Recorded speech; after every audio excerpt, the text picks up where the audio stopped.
Welcome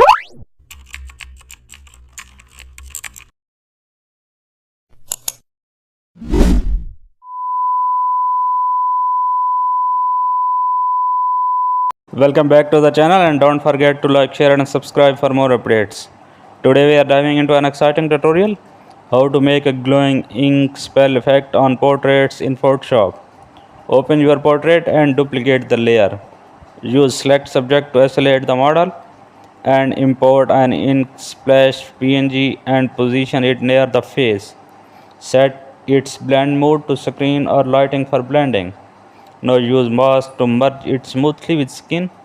Now add multiple ink splashes with different colors. Apply hue saturation to adjust tone harmony. Add outer glow to make ink edges luminous. Use soft brush to paint subtle drips from the splash. Add reflections or highlights where ink meets the skin. Enhance